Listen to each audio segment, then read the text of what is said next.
además estamos replantando. Pero lo que estamos replantando, para darte también una idea, este agave tarda de 15 a 20 años en estar maduro para venta. Estamos apostándole muy a futuro. Entonces vimos que nuestra producción iba a ser muy limitada. Vimos que también este agave es un agave que te da muy poco mezcal. Entonces es un producto caro por naturaleza, es escaso. Por darte una comparación, para hacer un litro de mezcal de agave espadín, más o menos son 6 a 7 kilos de agave, de piña agave, para hacer un litro. Este es un episodio presentado por Enzeta Casa Creativa. Hoy tenemos como invitado a Sergio Garnier. Sergio estudió una licenciatura en Comercio Exterior en el Tecnológico de Monterrey, trabajó como director de ventas en Propec y es fundador y director general de la marca de mezcal Ultramundo con presencia en México, Estados Unidos y Canadá. Pues Sergio, muchas gracias por estar aquí. Bienvenido a este podcast. Gracias por aceptar la invitación. No, muchas gracias, mano. Al contrario, por invitarme. Muy contento de estar aquí. Bien. Pues digo, desde que nos conocimos, yo creo que hemos tenido pláticas padrísimas. Luego nuestras reuniones de chamba, slash amigos, luego se vuelven de 2 horitas y más. Es una Sí, chulada eso. 10 minutos para ver a lo que nos contamos y otra hora de plática, ¿va? Sí, es buenísimo, es buenísimo. Quiero iniciar este podcast preguntándote, ¿quién es un maestro mezcalero? Ok. Bueno, en la industria del mezcal, el Ujú, maestro mezcalero es el productor, quien hace el mezcal. Pero como es el mezcal tradicional, es un producto artesanal, pues es como el maestro, que generalmente es alguien que heredó ese oficio. Normalmente es un oficio que va de generación en generación ujú. y pues es el que está a cargo de una destilería, dependiendo de la región de México donde se encuentre. En Durango le decimos vinatas, en Oaxaca le dicen palenque, en Michoacán creo que es taberna o tachica. Y el maestro mezcalero, pues, es quien lo produce. Generalmente depende el el tamaño de la operación. A veces ellos mismos hacen todo, o a veces es alguien que dirige el proceso y lo ayudan 2 3 o más personas, y generalmente son operaciones familiares. Entonces, es como un maestro artesano que hace el mezcal, de ahí viene el término. Sí, porque digo, pero, o sea, el tema de maestro es porque le enseña a más personas, supongo, o es Pues el que sí, o es sabe hacer el como mezcal. maestro artesano, como maestro albañil, como maestro panadero, no sé, o sea, como que en los oficios en México se le da, digo, sería, pues sí, es como el título, ya poniéndolo en un tema de negocios, como como, pues sí, productor de mezcal. Es otra forma de decirlo, pero generalmente sí, enseña generalmente a la otra generación. O tiene, pues sí, yo fui aprendiz, se podría decir, de un maestro mezcalero. Ok, ¿y quién fue, o sea, quién fue ese primer maestro mezcalero que conociste? Fue Gilberto Roldán, con el que yo empecé a producir en Nombradíos Durango. Y los primeros lotes de Ultramundo que hicimos, bueno, de hecho, la primera prueba que hicimos fue con él. Y él me dio la oportunidad de ir a su vinata, que no es muy común, porque Mm. normalmente pues, se puede ir pues, de visita, ¿no? O es muy común que los clientes o aficionados al mezcal van a estos lugares pues a ver cómo se hace y a degustar ahí mismo. Pero él me dio la oportunidad de, pues sí, ser como un aprendiz y estar ahí, pasando mucho tiempo en su vinata, prácticamente viviendo ahí unas semanas para poder aprender cómo hacer mezcal. Qué chulada. ¿Y cómo es el perfil de este maestro mezcalero? Mm. Pues la verdad es bien variado, o sea, no, digo, no me gusta caer en estereotipos, pero pues estamos hablando del México rural. Generalmente Ujú. son comunidades pequeñas que tienen una dinámica pues pues, de un pueblo. Y generalmente tienen, o sea, en su pueblo, en su comunidad, son gente como líderes, son gente pues, reconocida, los buenos maestros, pues, porque generan empleo, porque hacen buen mezcal y los buenos mezcaleros, tú preguntas llegando al pueblo y te dicen, ah, pues don fulano, generalmente es don alguien, y son gente que son artesanos, son gente que tiene esa sensibilidad para una gran maestría, valga la redundancia, para hacer mezcal. Son gente que lo ha aprendido generalmente empíricamente. No es como que fueron a la escuela de, no sé, de destilación o sea, es gente que iniciaron de chicos, normalmente con su papá o con algún tío o alguien de su familia o sus abuelos, y son gente que lo han hecho desde toda la vida. Gente que con la que trabaja con nosotros o con quienes hemos hecho el mezcal, no te lo saben explicar en una manera teórica por qué, por ejemplo, la fermentación funciona de cierta manera, o por qué la temperatura, o por qué elementos como de un proceso, tú que eres ingeniero, queriéndolo meter en un En proceso algún de proceso de ingeniería, ingeniería, ajá. simplemente lo saben hacer y tienen una sensibilidad para saber exactamente cómo hacerlo sin medir o simplemente por olfato, por tacto, por observación. Y entonces yo creo que esa es una de las principales características de un maestro mezcalero, es esa sensibilidad para y ese talento que han ido practicando, pues generalmente te digo desde niños empiezan. A ver, dame un ejemplo de esta sensibilidad. O sea, ¿dónde lo aplican? ¿Cómo lo ves tú que dices? O sea, Pues mira, en todas las partes del proceso, desde saber cuando un agave está maduro, ujú, porque pues el proceso de mezcal es de mucha conexión con la tierra y es totalmente artesanal y es todo, o sea, hacen todo desde la selección de la planta hasta el líquido final que ponen en la botella.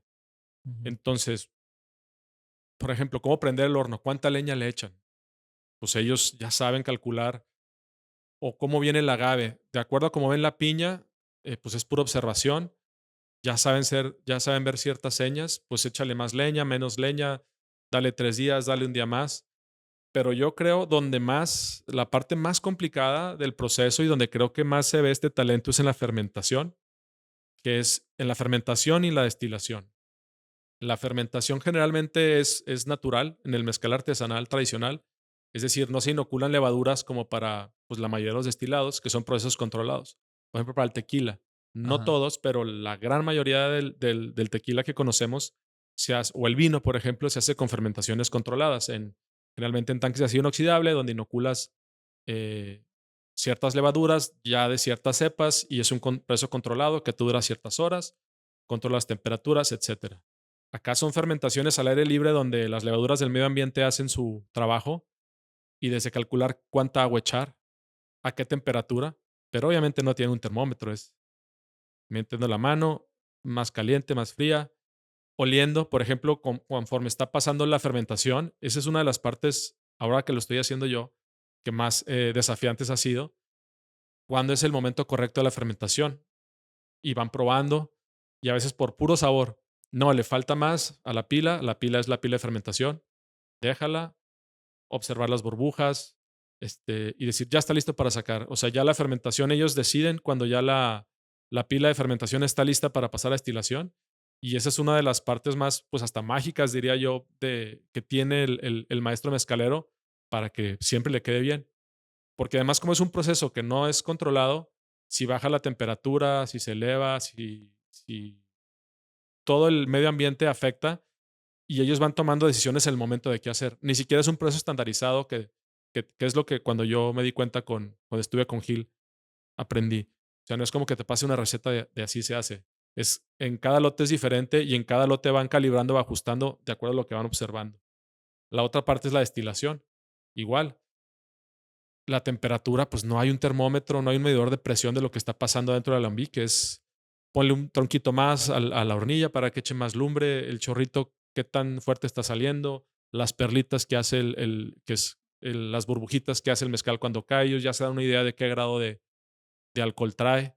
Y así van, y así te digo, por darte un ejemplo, pero se habla de las 200 decisiones que toma el maestro mezcalero a lo largo del proceso, te digo, desde seleccionar qué agave, cortarlo, cómo cortarlo, cocerlo, molerlo, fermentarlo, destilarlo y luego el ajuste que le llaman ya de la destilación en los últimos, cómo lo van a dejar graduado, a qué grado. Y todo esto, te digo, por observación, por sabor, por todos esos trucos que ellos han aprendido y que generalmente son trucos que les heredaron sus ancestros, ¿no? Sus ujú. abuelos, padres, que las comunidades mezcaleras llevan haciendo esto pues por varias generaciones. Y este maestro le gusta, o sea, le gusta hacer mezcal, le gusta el mezcal, lo toma Claro, constantemente es que requisito. Híjole, ese es un tema, porque, pues, a veces les gusta demasiado, ¿ah, a sí? algunos, pero claro que te tiene que gustar. De hecho, el maestro mezcalero, pues, es y también no es como que un título de que vas a la te otorgan tu título de maestro mezcalero, ¿no? En el momento que tienes tu vinata y la gente te da ese reconocimiento, y cada maestro mezcalero hace el mejor mezcal del mundo. Son muy El orgullosos. O ellos sea, si tú le preguntas, incluso le das a probar de cualquier otro mezcal y nunca va a ser mejor que el de él. Entonces, también es un tema de orgullo y te digo, de linaje, ¿no? O sea, de mi familia, de mi comunidad, hacemos, o sea, ese es como yo diría como el moto de ellos. Yo hago el mejor mezcal del mundo y lo hacen sí, generalmente son gente que está muy orgullosa de lo que hace. Algunos son muy famosos en su comunidad, algunos son muy famosos ya a nivel nacional o internacional también. O sea, ya los maestros mezcaleros, los rockstars, les digo yo, Gilberto es uno de ellos, pues son reconocidos ya a nivel internacional por los aficionados del mezcal. Es algo muy padre del mezcal. En los mezcales, pues de buena calidad o los buenos mezcales son mezcales de autor.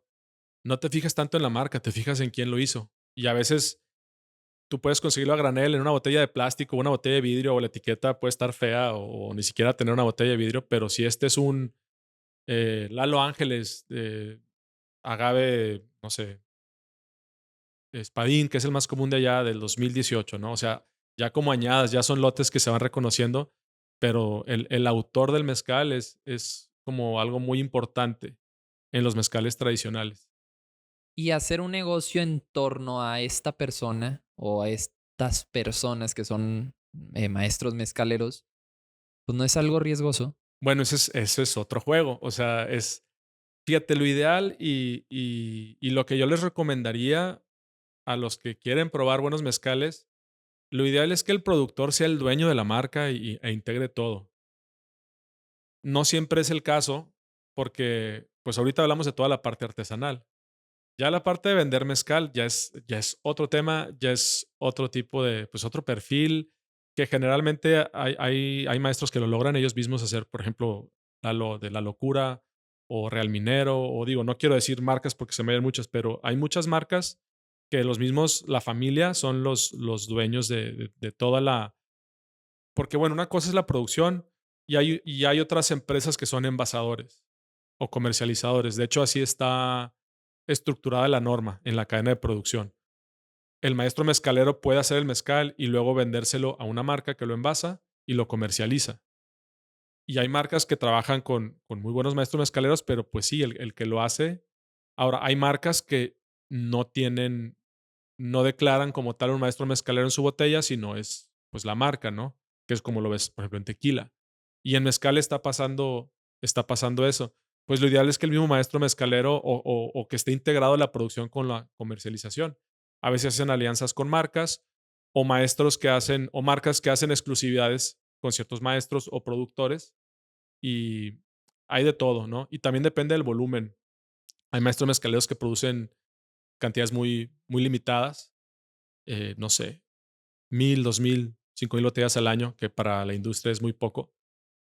O hay quienes ya hacen más y entonces hay marcas que no les funciona trabajar así, o hay marcas que están en distintos maestros de distintas regiones y con Y distintos agaves. y a ver, por ejemplo, en la parte de, o sea, de producir más o menos, que depende del maestro mezcalero, o sea, ¿por qué? ¿Es porque el maestro mezcalero no dice, a mí me gusta nada más producir tanto?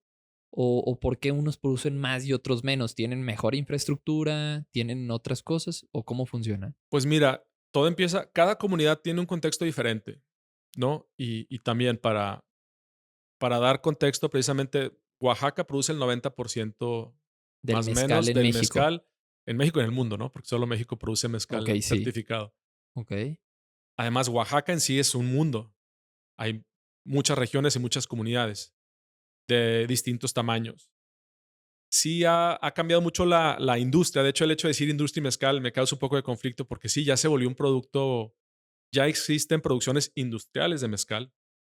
De hecho, el mezcal, hay 3 clasificaciones de mezcal. El mezcal así, a secas, solo mezcal. Ujú.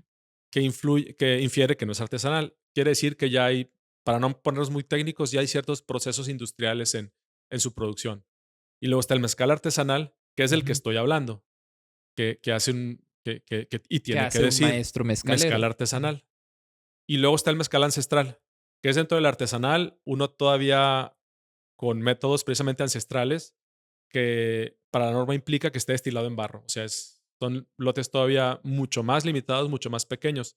Esto para diferenciar, porque no es la misma complejidad o la calidad, si así lo quieres ver, de un mezcal, pues que es hecho de manera ya con métodos industriales o semi-industriales, a un artesanal o a un ancestral, que implica destilación en barro y ciertas cosas O con sea, procesos ancestrales. el ancestral es destilación en barro, o Sí. sea, y el Y que artesanal. no se use ninguna.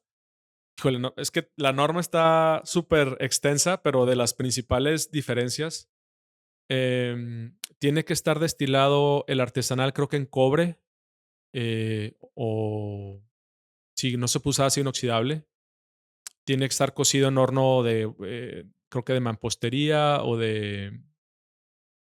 el horno tradicional de piedra volcánica, y no recuerdo qué otro tipo de horno. Híjole, me van a regañar porque Ujú. no me acuerdo. Es que la norma es, a fin de cuentas, Sí, la debe origen ser algo una NOM, que es extenso. una norma oficial mexicana. Sí. Normalmente el majado que sea también se acepta molino, pero cada región tiene una distinta manera de moler el agave. Una es hay lugares que, por ejemplo, nosotros lo hacemos con hacha, hay otros que lo hacen con molino eléctrico, hay otros que lo hacen con taona, que es como el más conocido, vistoso, que es la piedra, el molino que empuja una mula o un burro. Claro, nada más digo, Y todo eso se puede usar en ancestral también. ¿qué es el majado? Majado es para hacer mezcal, se, se extrae el corazón del agave, se cose y se muele o maja. O sea, Ah, ya, lo tienes es que el majado. triturar o exprimir para extraer Mm. los jugos y las fibras y entonces ya Mm. fermentarlo. Entonces, majado le decimos en Durango, es una palabra. Y luego también es otra cosa, te digo, en cada región le dicen diferente, incluso los mismos agaves cambian de nombre. Está el nombre científico y el nombre popular. Pero luego, por ejemplo, el verde, nosotros en Durango le decimos maguey verde a un tipo de planta y en Oaxaca quiere decir otra cosa y en Michoacán otra. Entonces, porque es un tema también, no puedes hablar de mezcal sin hablar de todo el tema cultural que lleva detrás. Pero volviendo al tema de lo que me preguntaste del ancestral, el ancestral no se puede usar creo que ningún método mecánico, o sea, todo tiene que ser o con mazo o con hacha, creo, la molienda, o con mazo de madera y tiene que ser destilado en barro. Esas son las principales diferencias. El artesanal puede ser destilado en cobre o como lo hacemos nosotros en cobre y madera. Y creo que esas son las dos principales o únicas diferencias para que sea considerado en qué clasificación entra. Entonces, esto te habla de lo limitado. Obviamente, si destilas en ollas de barro, pues la producción va a ser muy limitada. Y son los que hacen, no sé, 1,000 litros al año, tal vez 2,000 litros. Estuve en una comunidad hace poco que se llama Izcatlán, donde ahí yo fui a ver cómo hacían la fermentación en cuero, por ejemplo. Ahí En tienen cuero. cueros de vaca, hacen como una especie como de alberquita con madera, y ahí en el cuero fermentan el maguey cocido y molido, y luego lo muelen en unas canoas con unos mazos de madera, y luego lo destilan en alambique, pues es muy, o sea, no es un alambique, son dos ollas de barro empalmadas, donde una genera la condensación, tiene un carricito de madera y producen, no sé, no por lote, pero por turno, 20, 30 litros. Y creo que ese productor hacía algo así como 1,000 litros al año y es todo lo que hace, o menos. ¿De qué depende? Pues de la disponibilidad de agave, porque muchos, o sea, como empieza el mezcal, pues es en mi milpa, en mi predio, pues con el agave que tengo es lo que hago. Normalmente es lo primero que marca el volumen de lo que pueden producir. Ahora que ya te digo, ya se involucró la industria y ya se han hecho plantaciones masivas, pues ya también el agave se volvió commodity, por lo menos los agaves más comunes como el espadín, Ujú. y entonces ya influyen otros factores como pues lo que te pide una marca o la oferta y la demanda. Pero originalmente, yéndonos a lo tradicional, pues el agave que tuvieran en su predio y el tipo que tuvieran de agaves, eso marcaba el punto de lo que podían producir y, y su capacidad instalada, ¿no? Generalmente son operaciones muy pequeñas que producen cantidades pequeñas. Ok. A ver, volviendo al tema de los maestros mezcaleros. Pues digo, lo que he entendido es que pues es un proceso extremadamente rústico, por así Sí, decirlo. De hecho, pues la parte padre del negocio, yo creo, pues, del sector, por no decir la industria, como dices, pues es que es un tema muy artesanal, ¿no? sí. ¿Cómo controlan actualmente o cómo has visto tú que controlen que justamente la industria o las marcas muy grandes se pongan a controlar a este tipo de maestros mezcaleros, a sobreproducir o sea, cómo lo controlan esa parte, esa relación, cómo se controla, Pues cómo se regula? es muy desafiante ahorita lo que está pasando, precisamente porque pues la industria va por a generar dividendos y sí han generado una disrupción en lo que se hacía de manera tradicional.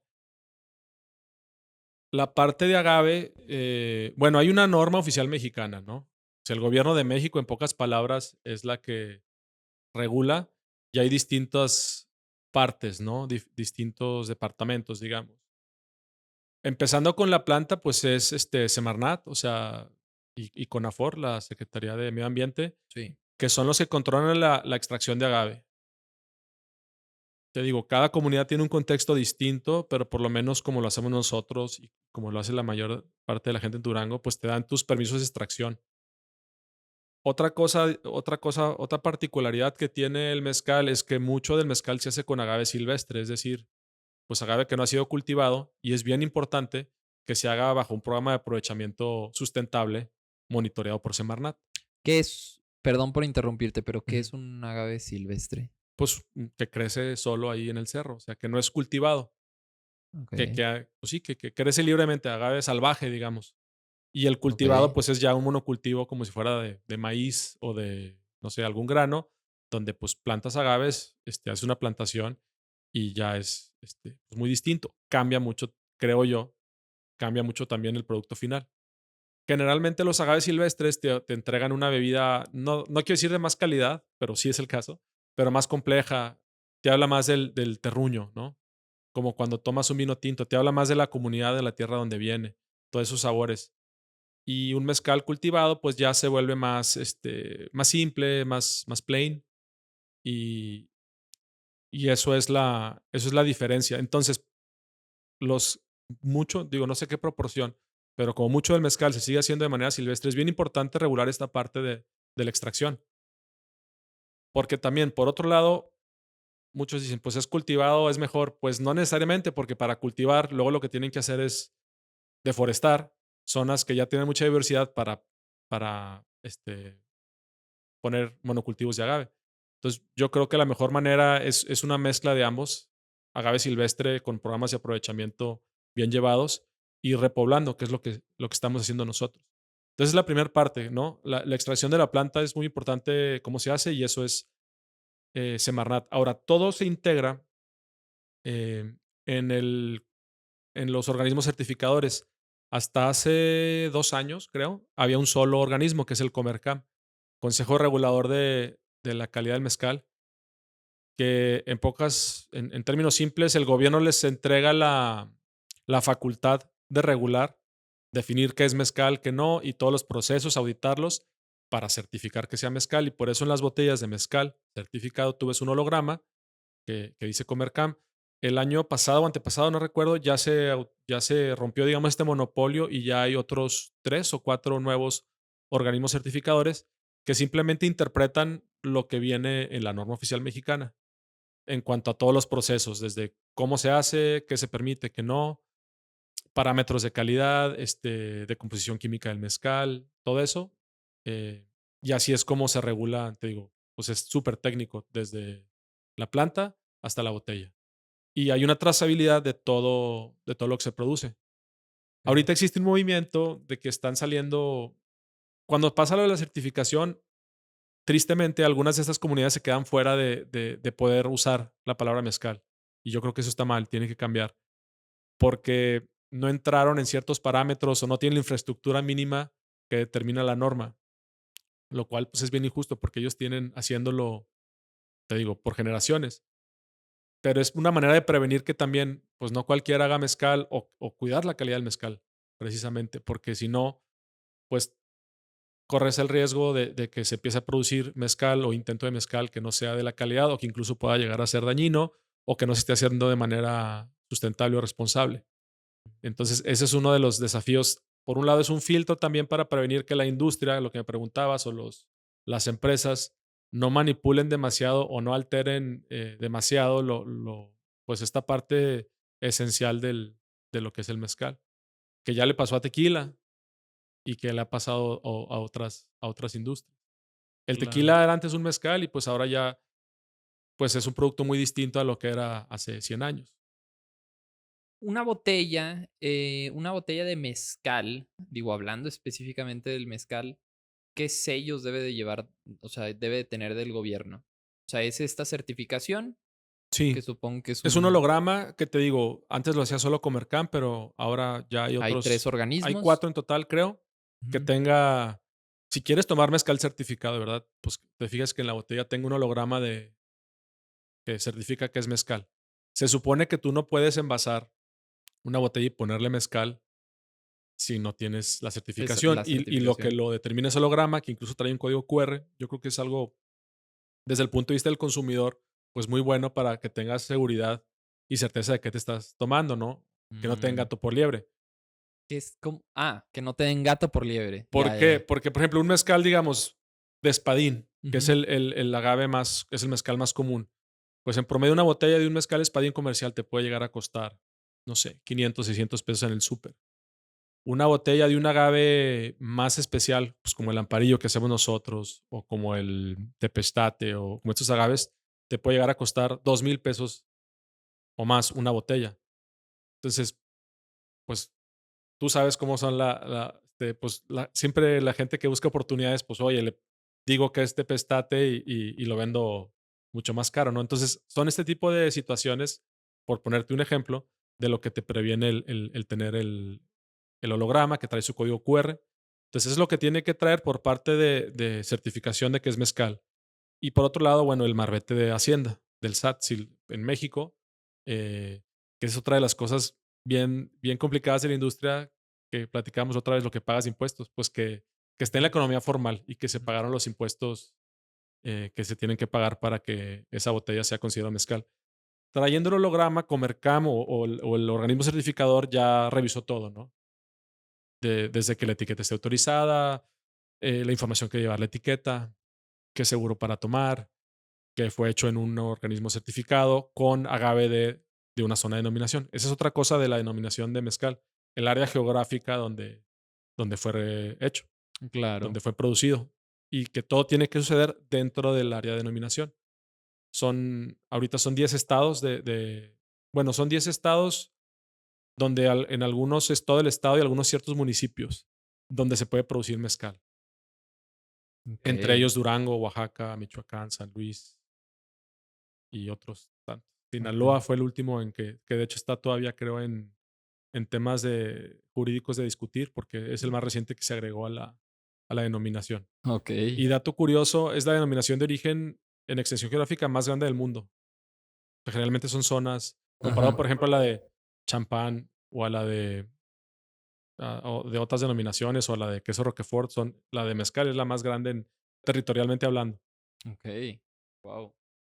Quiero retroceder un poco, y que me platiques un poco de cuál fue tu primer trabajo. Yo empecé trabajando en la empresa familiar, en Ujú. Propec. Sí. Es una comercializadora de productos veterinarios que Ujú. inició mi papá hace ya 40 años, mi edad. Okey.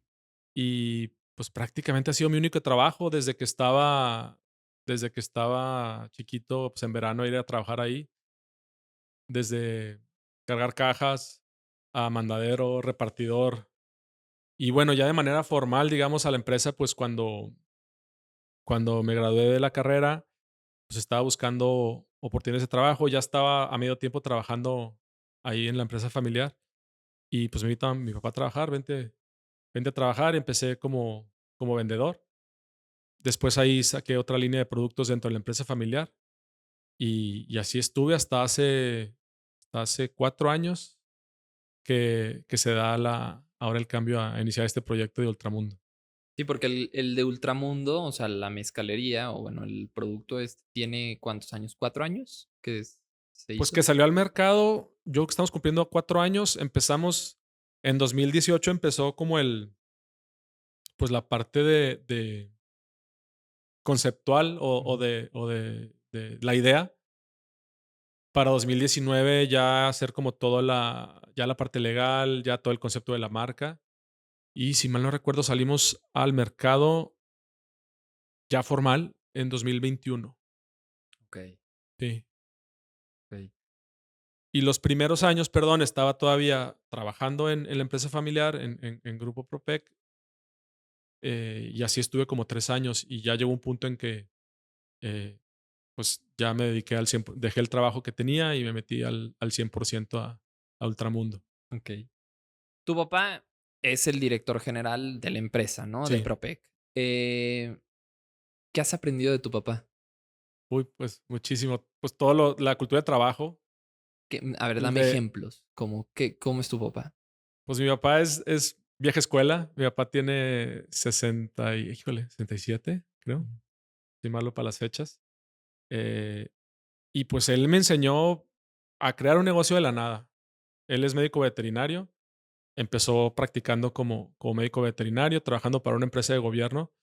Después vio la oportunidad de empezar a comercializar productos veterinarios y de ahí pues creó una empresa, pues, lo que es ahora Grupo Prope, que pues ahora prácticamente, bueno, a excepción de que era mi hermana, pues todos mis hermanos, bueno, tengo otros 2 hermanos, Luis, el mayor, y Ricardo, mi hermano menor, estamos involucrados en el negocio familiar. Bueno, estábamos, yo ya no. Yo ahora estoy en Ultramundo, que es una extensión del negocio familiar. Si quieres, ahorita ujú, te platico un poco más cómo estamos, porque pues el otro socio de Ultramundo es mi papá, ujú, entonces cofundador y socio.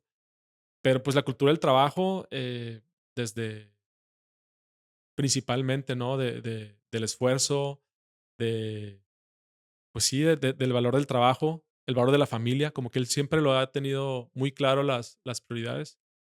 Él es también una persona muy, muy religiosa, pero sí, él lo tiene muy claro, Dios, la familia y el trabajo, y de ahí todo lo demás. Y eso es lo que aprendí de él y la cultura del esfuerzo, ¿no? De poco a poco, del ahorro también, porque pues lo que ha hecho ha sido, pues te digo, él no tuvo la fortuna de tener un socio como yo ahora lo tengo, que ujú, fue él. Él lo empezó todo de la nada. Y otra cosa también, ahorita, haciendo retrospectiva, el cómo combinar la familia y el negocio. Porque al principio mi mamá o sea, su primera empleada, o bueno, no sé si empleada socia o cómo era el organismo, pero mi mamá, pues empezó con él haciendo toda la parte administrativa y él pues haciendo la parte técnica y de ventas. Ya después fue creciendo el negocio, se fue incorporando más gente. Y mi papá tomaron en conjunto la decisión de que pues mi mamá se dedicara a los hijos y él al negocio. Me dicen que no fue una decisión fácil. Y casualmente yo estoy en esa situación. El año pasado yo y mi esposa también la invité al proyecto. Y pues sí, yo creo que ahí lo aprendí con él y pues muchas cosas, pero en lo relacionado al negocio, al trabajo, como principales pilares o principios de valores, son esos y pues estoy muy agradecido, me siento muy afortunado.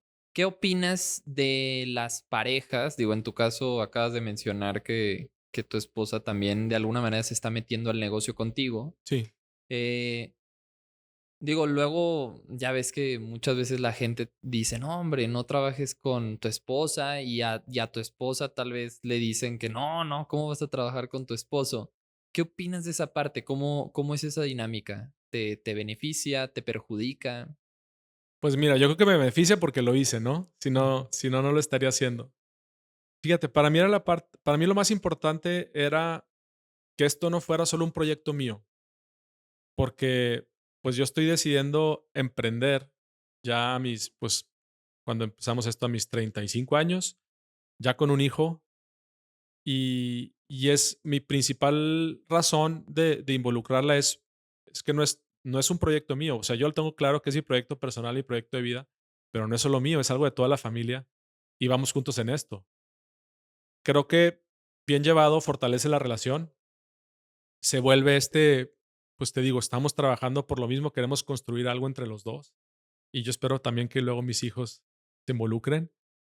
Y yo creo que si lo sabes llevar bien, si sabes separar bien los temas familiares, los temas personales y los temas de trabajo. Ahora también, pues depende qué talentos o qué habilidades tenga. En mi caso, pues yo bien, yo y mi esposa, pues cosas que me hacían falta en cuanto a temas de organización, de estructura, que ella es muy buena en eso. Entonces yo la vi como que tenía las aptitudes para el puesto, digamos, que yo estaba buscando. Y pues hasta ahorita vamos bien. Tiene justo cuando al poco tiempo que empezó a involucrarse en el proyecto, llegó el embarazo. Mm, Entonces, se tuvo que, distanciar un poco, pero simplemente el hecho de la complicidad y estar, trabajando por un mismo objetivo y entender, porque sí hay ciertos sacrificios que la familia lo resiente. Por ejemplo, pues, viajar mucho, estar fuera de casa, y luego también poderla involucrar a ella, pues, a lo mejor en esos viajes o en esa parte. Y luego también yo creo que nadie va a cuidar el negocio, pues, como tu esposa, mm, que, pues, también ya es un negocio, ¿no? Así lo veo yo. claro. En Torreón, en La Laguna, digo, y es algo que yo he visto, estamos, o sea, hay muchas empresas familiares. Sí. Y ahorita, justamente, como Torreón es una ciudad relativamente joven, eh, pues lo que me he dado cuenta es que la mayoría de las empresas ya va por la segunda, tercera generación, como que están por ahí. Ujú. Tú vas en la segunda, digo, tu papá fue el Sí. fundador, ustedes están haciendo cargo de algunas cosas. Ujú. ¿Qué retos existen al tener una empresa familiar y estar como en ese cambio generacional? Es difícil. Porque, digo, porque la verdad, viéndolo desde afuera, o sea, sinceramente sería como, ah, qué padre, pues tú ya naces y ya tienes una empresa, ya Ujú. tienes un puesto de trabajo. Pero, pues, digo, lo que me he dado cuenta es que ahorita, digo, hay un tema de que ya ni los mismos hijos quieren trabajar en la empresa familiar, quieren hacer otras cosas. Entonces, Sí. ¿qué retos hay allá adentro? ¿Cómo es la dinámica? Pues depende mucho de la dinámica familiar, y yo puedo hablar por lo que me ha tocado vivir a mí, de primera a segunda generación. Y yo creo que es difícil, y depende del giro y depende también del tamaño del negocio, ¿no? Generalmente en mi caso, pues seguimos siendo, creo, una pyme. No es una gran empresa donde esté todo súper estructurado, donde haya un organigrama, súper definido, donde pues nos toca a todos en cierto punto de la empresa hacer un poco de todo, cambiar roles. Y yo creo que la parte de la sucesión, que es un tema en el que estamos ahorita, debe ser un tema difícil y lo entiendo, ¿no? Por ejemplo, mi papá, pues él de la nada hizo el negocio, ¿no? Y nadie conoce el negocio como él. Pues él lo inició y lo llevó hasta donde estamos ahorita gracias a él. Pero luego vienen, pues la industria cambia o vienen ciertas nuevas prácticas, ciertas nuevas dinámicas del mercado que pues en cualquier negocio, ¿no? Pues la resistencia al cambio es difícil o el darle lugar a la siguiente generación. Y platico tengo varios amigos que están en la misma situación y te digo, cada quien le toca distinto, pero no es fácil. Separar la parte familiar de la parte laboral, esa es una. Y luego, pues también, te digo, depende el tamaño de la empresa, pues cuántas plazas hay o qué posición para cada quien. Nosotros lo que hemos hecho, pues ha sido diversificar, ir tratando de crear áreas nuevas dentro de la misma empresa, pues para también desarrollar. Porque si llega a haber un punto donde la generación de abajo empieza a alcanzar a la de arriba y la de arriba a lo mejor todavía no quiere salir o no quiere hacer cambios que a lo mejor la generación siguiente ya está viendo. Entonces yo creo que esa es la parte difícil. A mí se me hace lo más difícil de la primera a la segunda. Y yo creo que de la segunda a la tercera, pues ya se, Ya se, puede ser se más fijaron las fácil. bases. Ajá. Pero pues no sé, yo hablo por Ujú. lo que me ha tocado vivir. Y también pues ha sido una oportunidad. Ultramundo es una diversificación del mismo negocio familiar, muy distinta, porque generalmente todo era dentro del ramo ganadero lo que se venía haciendo en Grupo Propec. Después, que fíjate, eso llevó al mezcal. Una de las diversificaciones o giros nuevos que empezamos dentro de la empresa fue la ganadería. Mi papá, una de sus, fíjate, ahorita me preguntabas otras cosas que aprendí de mi papá. Pues el irte por tu pasión y hacer lo que te gusta. Mi papá trabajó para ganaderos muchos años, por así decirlo, hasta que, y su sueño era él ser ganadero. Entonces, hasta que pudo él, tuvo un establo de chivas que por un breve lapso, que también una época muy divertida porque también ahí trabajamos y lo vendió. Y después empieza con ganadería. A él le gusta mucho el tema de la genética y la cría de ganado de registro, tipo como los perros de raza así de pedigrí, pero en ganado, ¿no? Para sementales para reproducción. Y eso llevó a que comprara el rancho, que después hizo que de ahí saliera el proyecto de mezcal. A ver, hablando del negocio del rancho, porque tienen un rancho ustedes, que es donde de hecho está la marca de mezcal que luego hablaremos. Em, entiendo que es un agostadero, ¿verdad? Sí, ¿Cómo funciona el negocio de los agostaderos? es bien difícil. Ujú. Y yo creo que tú me podrás platicar mejor. Pero generalmente son terrenos de extensiones grandes de tierra donde está el ganado suelto en pastoreo, ¿no? Esa es la parte sencilla. eh, y depende de la tierra. Normalmente, pues el ganado está suelto, seccionas el rancho con cercos y pues la idea es ir rotando el ganado y que vaya comiendo pasto o lo que haya en el campo y vas vendiendo las crías que pues tienes un hato y las crías las vas vendiendo. Los machos generalmente se venden todos, las hembras se quedan algunas para seguirlas reproduciendo y ese es el negocio tradicional de agostadero, que es un negocio difícil, por lo menos en el contexto que estamos nosotros, que es en MapIMI, donde pues la calidad de tu terreno dicta mucho pues qué tanto negocio puedes tener. Hay un indicador que se le llama coeficiente de agostadero, que es que te da una idea de más o menos la calidad del terreno, cuántos unidades animales, animales, una vaca y un becerro, puede sostener tu terreno. Por arte, creo que donde estamos nosotros es algo así como 20 hectáreas para sostener una vaca becerro. 20 Entonces hectáreas. imagínate, si quieres tener 100 vacas, pues Hombre, pues ¿cuántas hectáreas échale. Ahí necesitas? están cuántas hectáreas Donde estamos necesitas nosotros, hay partes del centro y sur de México donde tienes 1 hectárea por cada por, vaca. por vaca o hasta 2 vacas por hectárea. Eso habla de que tienes un terreno muy desértico, o sea, con Sí, poca sí, es vegetación. semiárido, muy poca vegetación, mucho agave, Ujú. pero El pues agave sí, no le sirve de alimento a las no, vacas. no, y por eso fue Que empezaron. que al principio si tú le preguntas hace 10 años a mi papá, te decía, pues, mugre plaga de agave que tenemos ahí, porque no se lo comen las vacas, tú lo quieres es pasto y quieres pues ciertos arbustos que las vacas se comen, porque si no, entonces necesitas tú complementar y luego va muy conectado a la naturaleza, ahorita a las lluvias. ¿Sí sabes por qué se llama agostadero? No, no. Por las lluvias de agosto. Normalmente las Ah, lluvias de agosto son las que te dan los pastos y es lo que te hace el negocio. Si tienes buenas lluvias en época de lluvia, tienes pasto para todo el año y entonces te va a ir bien. Si no llovió, no tienes pasto y entonces o le compras comida al ganado, que es muy caro, o lo vendes o se te mueren. y el ganado es caro, Pues sí, ¿verdad? sí. Bastantito. ¿Cuánto vale una vaca, por ejemplo? Pues no sé, fluctúa mucho y nosotros lo que hacemos es ganado de registro. Ujú. ¿Qué Dentro del diferencia hay? agostadero, normalmente puedes comprar becerros y engordarlos y venderlos, ¿no? O sea, los tienes ciertos como acopio y lo vendes a los acopios que a su vez luego se van a las engordas. Otro negocio es vender las crías, pero las vendes pues directamente a las engordas o centros de acopio, lo vendes como animales para carne, por así decirlo.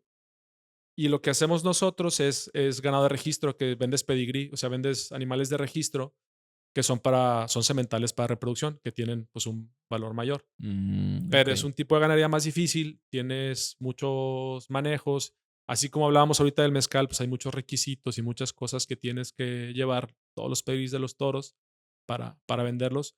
Y es un negocio, la verdad, que últimamente se ha vuelto muy difícil a como estaba hace varios años. Y realmente es un negocio que está muy apretado. Normalmente son negocios que se heredan también. con el mezcal, ¿Qué sé qué? que se heredan, Heredan. Ajá. porque pues hay cientos de mejores negocios. Si tomas ese capital para comprar un agostadero, hay muchísimos más negocios que te dan mejor rendimiento que ganadería. Pero ganadería, la gente que está ahí, por lo menos lo que yo he conocido, no es principalmente por el negocio. Claro que es una parte, pero es más un tema de tradición familiar y es más un tema de pasión y de gusto por la ganadería como tal. Entonces tenían un agostadero que no me sabía lo de agosto. Wow. O sea, ese tema, digo, sí sabía que era importante el tema de la lluvia, digo, extremadamente importante, pero no No, pues sabía es por qué se todo. En llamaba. sobre todo acá, te digo, En cada esos región trae su negocios dinámica, lo es todo. pero aquí si no te llueve, estás frito. Y estamos muy contentos ahorita Porque ya porque llovió. está lloviendo Muy bien. y parece que va a haber buen año de lluvias. Bien. A ver, de ser un agostadero, luego pasan a un negocio de mezcal. ¿Cómo fue esa transición? ¿Y por qué se dio? Bueno, estaba te digo, el negocio del ganado estaba complicado, del ganado de registro por cambios que hubo, sobre todo en programas de gobierno que impulsaban la venta de sementales de registro. Y yo escuchaba, y yo la verdad estaba muy distanciado de lo que era el rancho porque yo estaba metido en el negocio de la comercialización. Yo ya estaba como gerente operativo, como gerente comercial de la empresa familiar y mi papá más metido en el tema del rancho. Y yo nomás oía que decía, pues tenemos una mugre plaga de agave. Y de ahí yo ya entré a la afición del mezcal, me empezó a gustar mucho. Y en algún punto dijimos, pues a ver qué agave es y qué plaga, y pues en una de esas se puede hacer mezcal. Y entonces así empezó, empezamos a ver qué tanto agave hay. Yo tenía unos amigos en Durango que sean mezcal y les tomé fotos a los magueyes plantas que tenía y, y fui a nombre de Dios, que es la principal zona productora de mezcal de aquí de la zona, de Durango. Y me dicen, ¿tienes agave lamparillo? Yo, ¿y eso? Sí, ese es un agave muy especial, que hace un agave muy especial. Aquí es muy escaso.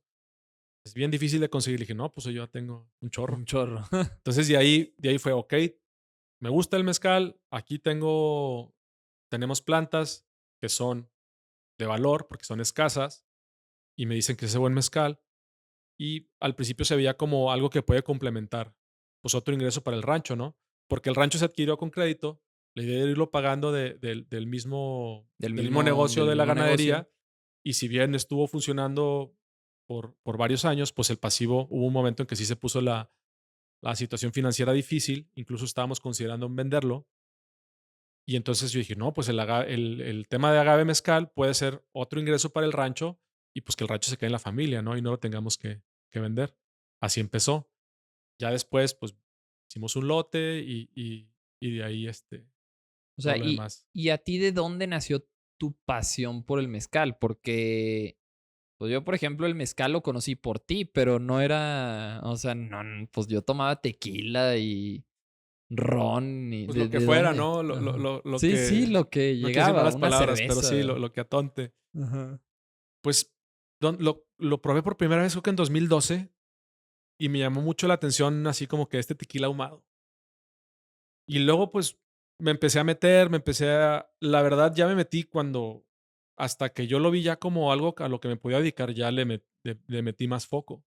Pero me acuerdo, precisamente por ganadería, había una feria ganadera en Durango, digo, cada año hay, llevamos ganado a exponer, y pegado a la exposición ganadera ponían una exposición de mezcal, de los productores de Durango. Y esa fue la vez, porque yo creo que la mayoría, digo, en estos tiempos, el primer mezcal que vamos a probar, pues un mezcal, pues no te digo que el mejor mezcal, un mezcal comercial que pues compras en un súper. Ujú. No quiero decir nombre de marcas, pero las que pues, siempre se ven en los súpers. Y es muy distinto al mezcal de a de veras, o digamos al mezcal tradicional. Y en este evento ¿cuándo fue? Fue por ahí de 2014, 2015, creo. Veo y pues, mira, mezcal gratis, pues vamos a probar. Y estaban varias marcas que ahorita tengo una relación. Me acuerdo que ahí vi por primera vez Lágrimas de Dolores, estaba Buscal, estaba Analco, estaban los de Malpais. Y me acuerdo que lo probé y dije, ¿qué es esto? Yo creo que la mayoría pensaba que el mezcal era algo solo de Oaxaca. Y ahí en donde me doy cuenta, pues no, Durango también es productor de mezcal. y aquí es el agave que se da en la región, que es el cenizo, y probé y se me hizo buenísimo. Dijo, esto no tiene nada que ver con los mezcales que había probado antes. Y entonces me empecé a dar cuenta de todo el rabbit hole que es el mezcal, donde hay hasta 200 variedades de agaves, regiones, comunidades, y es como los vinos. Te metes y es un hobby que no dejas de. Al tomador de mezcal generalmente está buscando un mezcal que no haya probado, de una región que no haya probado, de un nuevo de agave, de un nuevo maestro. Y así me metí.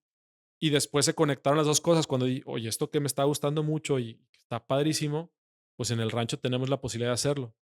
Además yo soy muy curioso y me puse a ver, pues en Mapimí, pues porque este agostadero está en Mapimí. Mapimí tiene una historia. Fíjate, Durango tiene dos pueblos mágicos, Mapimí y Nombre de Dios.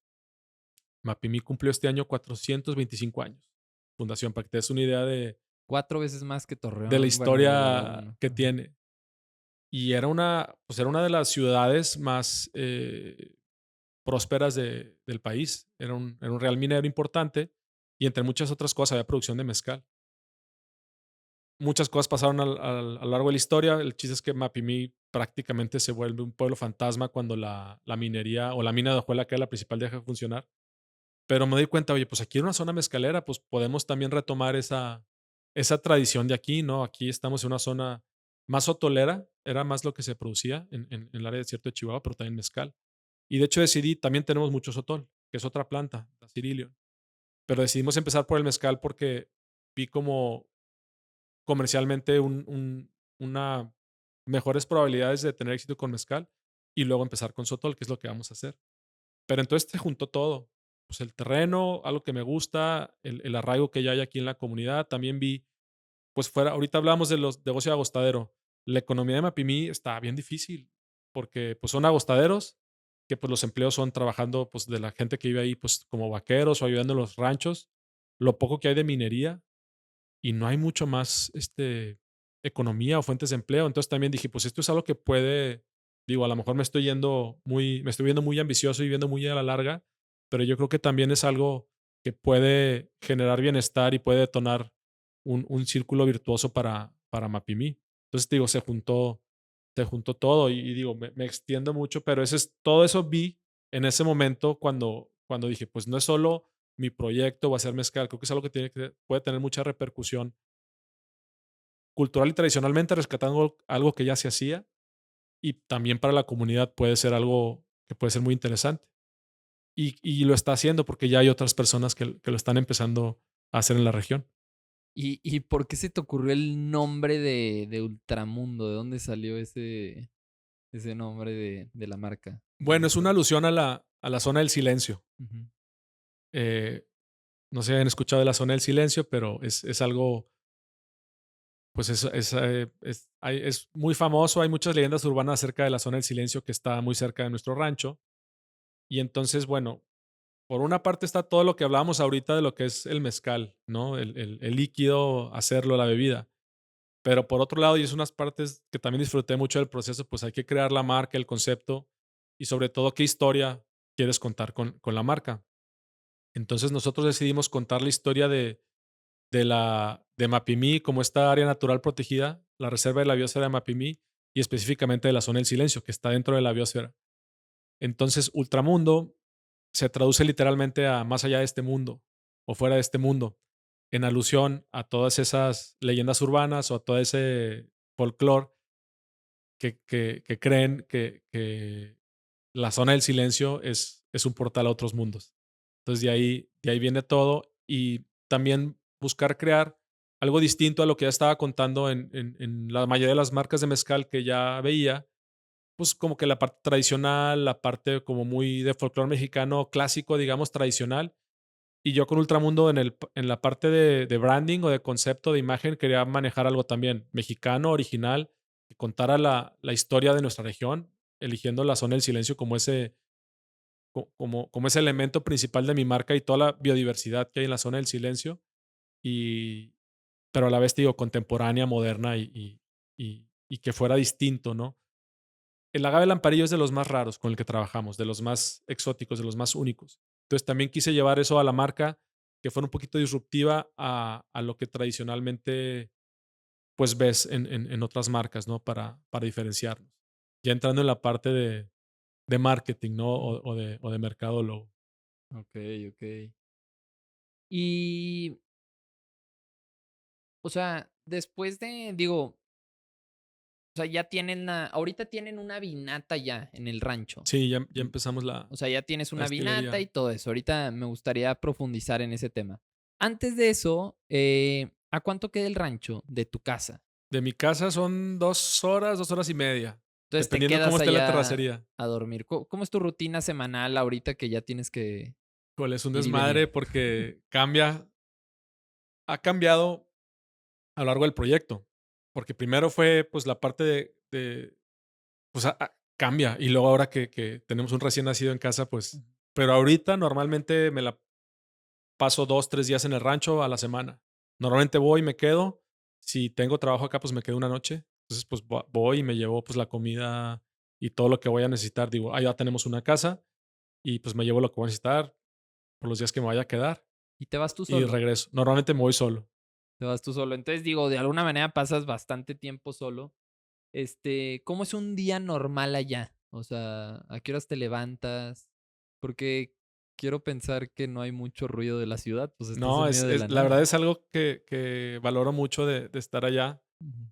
Ya pusimos Starlink, entonces ya es como que ya Ya estoy tienes internet, conectado en por lo el menos. mundo, ya tenemos internet. Bueno, en cierta zona, Sí, sí, nada pues más en en la la casa. casa. Ujú. En la casa y fíjate, bueno, es que, pues, como decíamos, son terrenos grandes. Muy grande. La extensión del rancho son 8,600 hectáreas. Entonces, la casa donde me quedo está entrando luego al rancho, pero de ahí a la vinata, donde está la destilería, son como 25 minutos de terracería, ya dentro del rancho. Entonces, normalmente, pues, los días empiezan muy temprano. Este, por alguna razón, allá siempre me levanto temprano, porque también me duermo temprano. Entonces, no sé, entre 6 y 7 de la O sea, ¿a qué mañana, horas te duermes? ¿De que entre 10 de 9 y la 10, ¿En serio? dependiendo cuando voy solo. Generalmente cuando voy con más gente, pues que el mezcalito, la Echas la cerveza, fiesta un carnita rato. asada, Ajá. te duermes un poco más tarde. Pero cuando vas de trabajo, ¿cómo le Normalmente, y como tengo como las horas contadas, porque pues ya estoy pensando en que me tengo que regresar y me tiene que rendir el día, pues empieza el día temprano. Normalmente me levanto, me hago café, desayuno y me voy a la vinata o a lo que estemos haciendo, a lo del agave. Me llevo una hielerita, lo que voy a comer y a veces ya regreso hasta, dependiendo cuando acabemos el trabajo, 6 7 8 y ya prácticamente a checar correos, lo que sea, hacer algo de comer y dormir. Si es que me voy cuando me quedo, ¿no? A veces es regresarme, agarrar y otras 2 horas y media de regreso. Dependiendo. Por ejemplo, ahora me voy a ir el jueves y me voy a quedar hasta el sábado porque vamos a estar revisando todo el proceso ahí en la destilería. Pero te digo, esto es ahorita nuevo de este año porque apenas empezamos a producir. ¿Quieres te puedo platicar cómo era antes, cómo ¿Cómo llegamos era a antes? esto? ¿Cómo era antes? Pues ha sido por etapas. Primero, pues cuando estaba haciendo toda la parte de creativa y de hacer, pues normal, en mi casa y tenía 2 trabajos, ¿no? Después empezamos a hacer la producción en nombre de Dios. Nosotros empezamos a hacer la parte del agave, a propagar agave, a reforestar con agave y a producir. Entonces, lo que nosotros hacíamos era cosechábamos el agave del rancho, lo transportábamos a la vinata en un principio de Gil en nombre de Dios y pues yo prácticamente me iba ahí a estar todo el proceso. Entonces me la pasaba ahí 5 días o a veces toda la semana y regresaba los fines de semana a estar ahí pues viendo todo el proceso. Eso fue como los primeros 4 o 5 meses que estuve ahí yendo y viniendo entre Nombre de Dios y Torreón. De Torreón a Nombre de Dios son 2 horas y media, más o Okey. menos. Pues casi Ajá. lo mismo que al rancho, 2 horas y media, tres. Ujú. Eh, Pueblo O muy sea, está muy padre. cerca es que yo no he ido, está muy cerca de esa zona. De Durango, Ujú. media hora más o menos, hacia Zacatecas, por la Okey, libre. ya, ya, ya. Es otra, de hecho, para venir de Nombre de Dios a Mapimí, te regresas por Torreón. Son como 5 horas, porque no hay una carretera o un camino que conecte directamente digamos, al centro de Durango con Mapimí. Tienes que rodear. Y luego después vino la parte de comercialización. Ya que hicimos los primeros lotes con Gil, pues me la pasé de viaje, pero ahora vendiendo. Y nosotros, una de las cosas que vimos al inicio al hacer este proyecto es que el mercado meta era Estados Unidos. Y entonces, pues, fue irlo a meter allá, y también estuve como año y medio, pues, yendo a tocar puertas y hacer labor de ventas a Mm. Estados Unidos. Empezamos en California, luego en Texas, ya que llegamos cierta atracción de ventas, ya que logramos hacer cierto volumen, llegamos a un acuerdo con un importador nacional, y entonces ya empezamos la parte de producción, que fue hacer la vinata. Entonces, a mediados del año pasado, empezamos a construir la destilería, y ya desde mayo de este año estábamos produciéndolo ahí en el rancho. Entonces, ahora ya está todo concentrado y estamos muy contentos porque ya integramos todo el proceso ahí mismo en el rancho, desde la planta hasta la botella. ¿Por qué el mercado metes a Estados Unidos y no México? Bueno, dentro del mezcal, nosotros somos un producto de nicho. Este es un mezcal de nicho por lo escaso que es, porque nosotros, una de las primeras cosas de las decisiones que se tomaron es, vamos a hacer una producción muy limitada. Te explicaba ahorita lo del agave silvestre. Entonces, para poderlo hacer con agave silvestre y de manera sustentable, estamos limitados a cierta cantidad de producción que podemos hacer para no eh, afectar la población silvestre de agave, que siga regenerando de manera autosustentable. Además, estamos replantando. Pero lo que estamos replantando, para darte también una idea, este agave tarda de 15 a 20 años en estar maduro para venta. Estamos apostándole muy a futuro. Entonces vimos que nuestra producción iba a ser muy limitada. Vimos que también este agave es un agave que te da muy poco mezcal. Entonces es un producto caro por naturaleza, es escaso. Por darte una comparación, para hacer un litro de mezcal de agave espadín, más o menos son 6 a 7 kilos de agave, de piña de agave, para hacer un litro. Para hacer un litro del que nosotros hacemos del agave lamparillo, necesitas de 30 a 35 kilos para hacer el mismo litro. Es decir, 5 a 6 Sí, veces más, sí, sí, sí, claro. Ajá. o más bien el mismo trabajo te va a dar una quinta parte de, Sí, de, es mucho de, menos el de- rendimiento. de rendimiento, y pues ahí vimos y escaso además, voy a hacer poco. Entonces, el precio pues de la botella, por eso te decía la diferencia entre una botella de espadín o una botella de un agave silvestre escaso, que así como este hay otros agaves. Y luego otra parte, los impuestos. Aquí en O México, sea, nada más, perdón, pero ¿cuánto cuesta una botella en Estados Unidos? Ya puesta en una tienda en Estados Unidos una de botella mezcal de ultramundo. Ultramundo anda de 135 a $150, Ok. aprox, dependiendo dónde la compres. Y Estados Unidos es un rollo con las reglas de los licores y vinos. Cada estado Ujú. tiene diferentes reglas e impuestos, pero los impuestos son muy accesibles. A diferencia A de diferencia de México. México. En México, no sé si sabían, pero todos los destilados y creo que los vinos también tienen el 53% de IEPS más IVA. Estás hablando de casi un 70% De de puros impuestos. impuestos directos, más todo lo demás, ICN, ISR y los impuestos normales que paga cada empresa. También por eso es otra razón de que ves las mismas marcas siempre en los súperes y no ves más variedad de mezcales.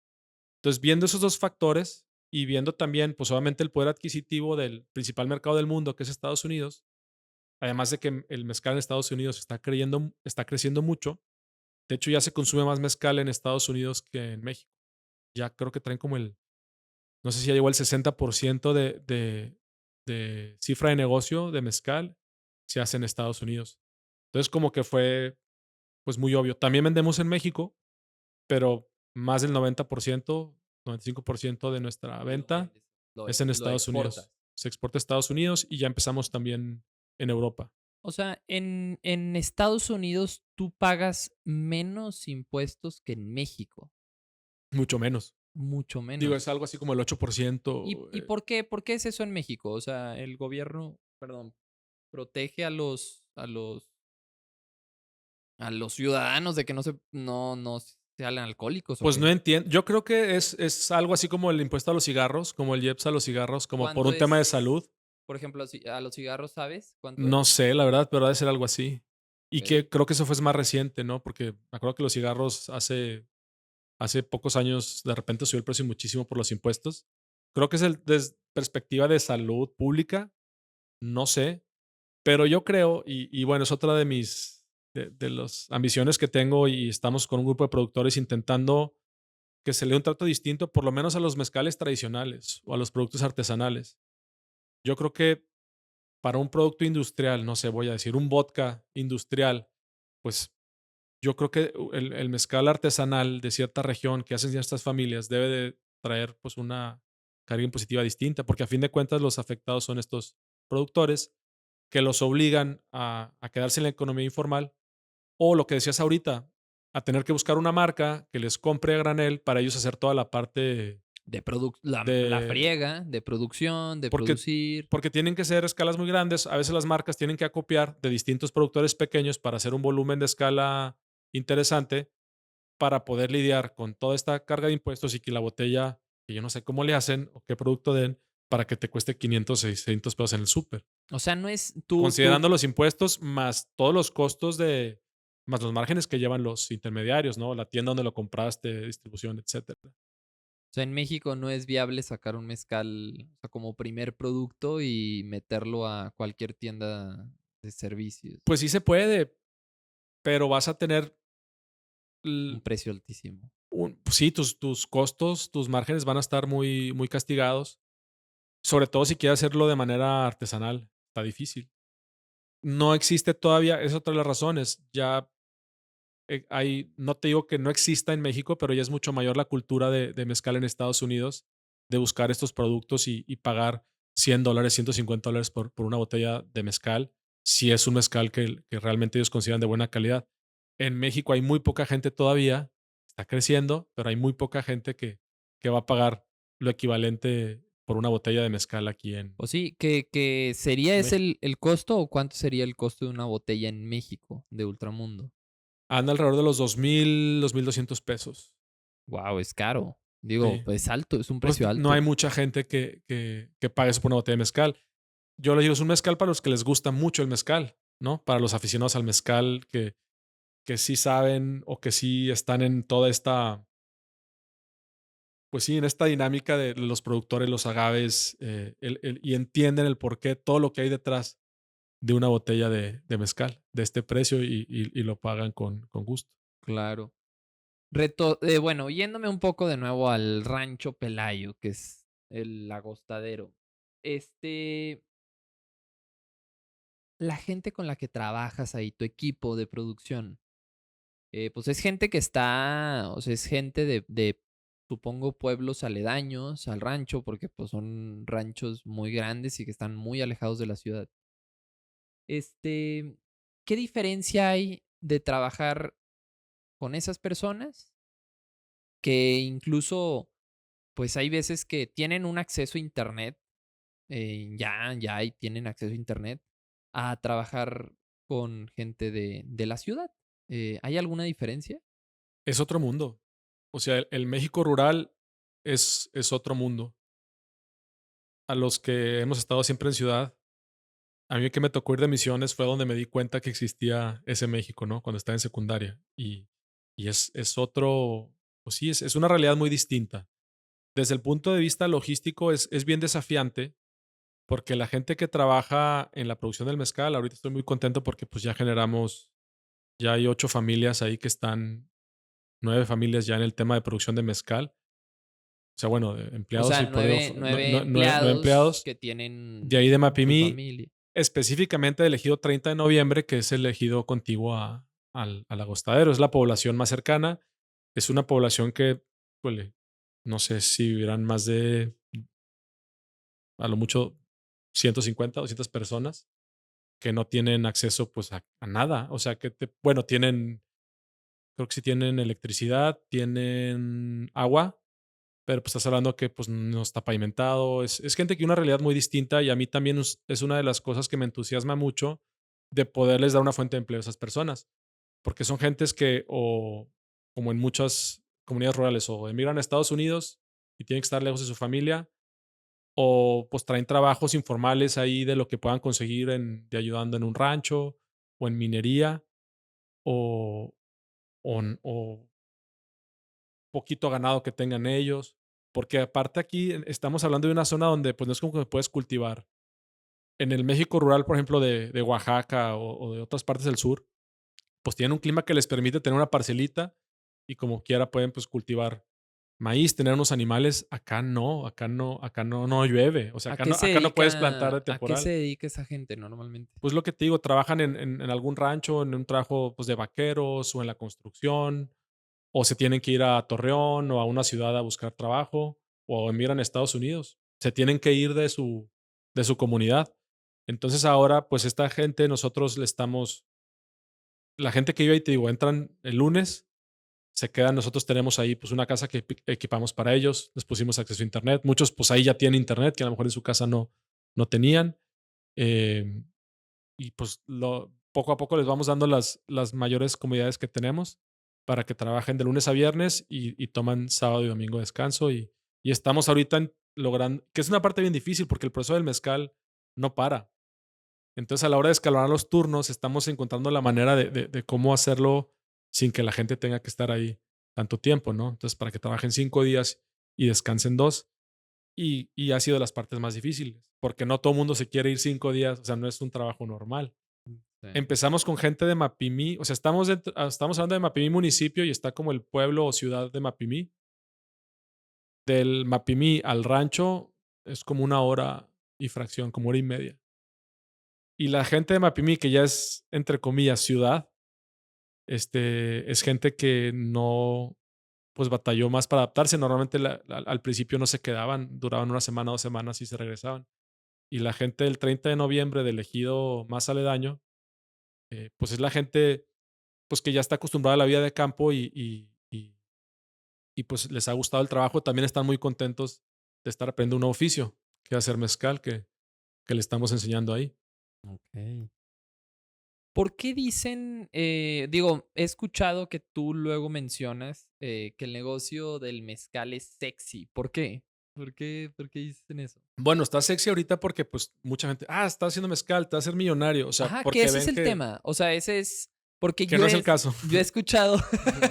yo he escuchado de gente, pues por lo menos conocido o el conocido del conocido, que luego hacen su mezcal, ¿no? Y Ujú. salen con esta marca de mezcal y unas botellas y las suben a redes Muy sociales de y, whitexican, ¿no? ajá, Hacer tu sí, marca de como, mezcal pues es lo que te digo, como está creciendo mucho la industria del mezcal y están surgiendo nuevas marcas, pues, y por cómo está el contexto, pues por lo que iniciamos la plática. Oye, pues déjame ir a esta comunidad, compro un mezcal a don fulanito, maestro mezcalero, se lo pago a buen precio y yo le echo toda mi parte artística y de creo una marketing. marca de marketing y hago mi mezcal, ¿no? Que es lo que, desde esa perspectiva, ¿no? O que está creciendo mucho, o sea, sexy en el punto de vista de industria que está creciendo, que de hecho tuvo una desaceleración importante el año pasado, sigue a la alza, pero me imagino secuelas de la pandemia, Ujú. pero pues es un negocio que está creciendo mucho desde esa perspectiva y mucha gente que le entra esa parte del mezcal, no a hacer mezcal, a hacer marcas de mezcal, que es diferente, ¿no? Y ven ahí una oportunidad Que y tú hay de estás todo. haciendo Muchas empezaron mezcal así, y pues nosotros ya estamos haciendo nuestro están mezcal. produciendo y ya tienen su marca. Ajá. Fue desde el inicio fue la idea, pero nosotros lo fuimos haciendo en partes. Nosotros ya teníamos el agave, que de hecho es muy raro, no es, por lo menos en las marcas que yo conozco, nosotros iniciamos al revés. Normalmente las marcas, y por las marcas digo no los que llegan produciendo de manera en su familia, o sea, de manera artesanal tradicional. Las marcas nuevas, digamos que surgen así. Pues déjame hago una marca y desde el punto de vista de negocio, pues hace sentido.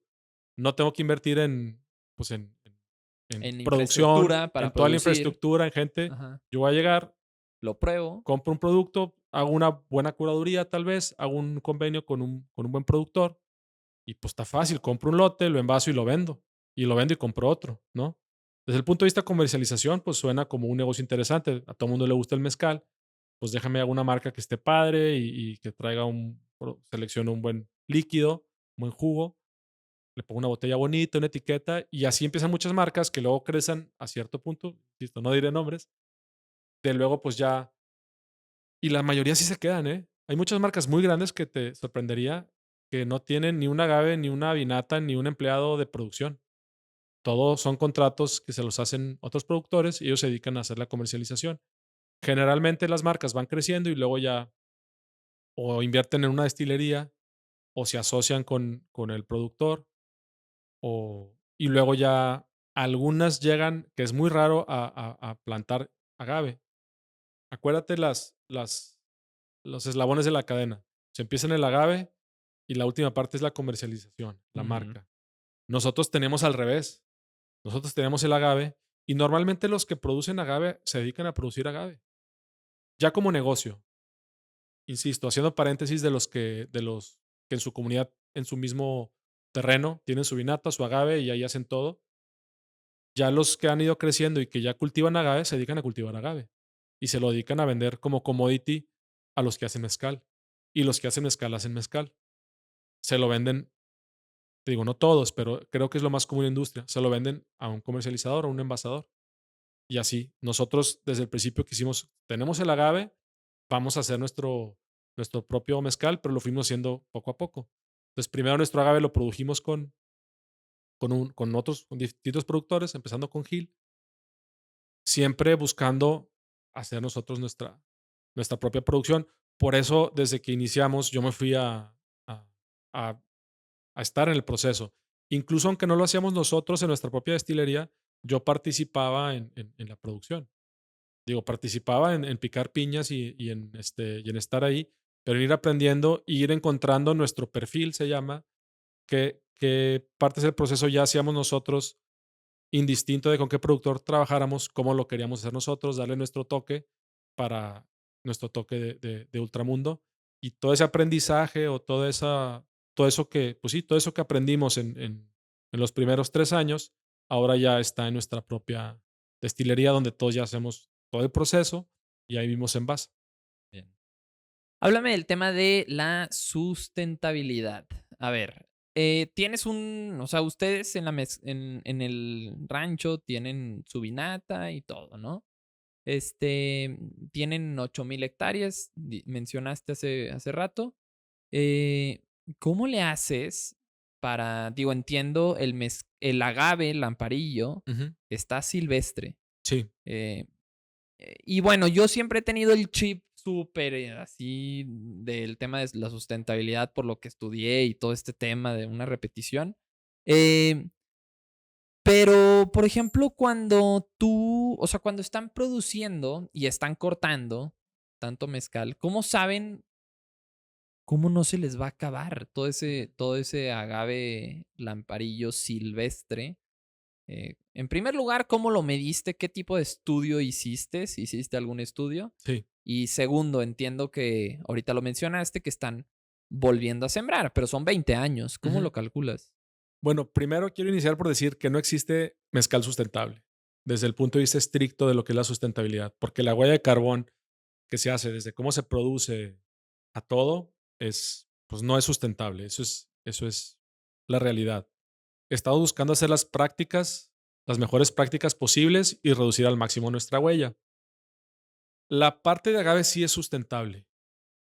La parte de aprovechamiento de la planta. Me refiero a que no es sustentable toda la parte, pues obviamente, pues estás cociendo con madera, Claro.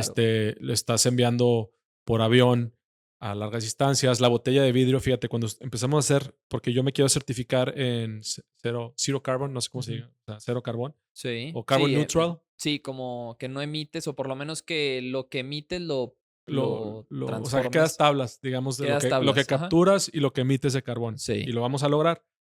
Pero cuando empiezo a hacer este estudio, lo primero que me dicen es la botella es lo que más genera emisiones. O sea, todavía ni hacemos el mezcal y la pura botella de vidrio es lo que más genera emisiones por toda la energía que se necesita para el vidrio, etcétera. Por ponerte un ejemplo. Entonces, pero en la parte de agave está muy interesante y qué bueno que me haces esa pregunta.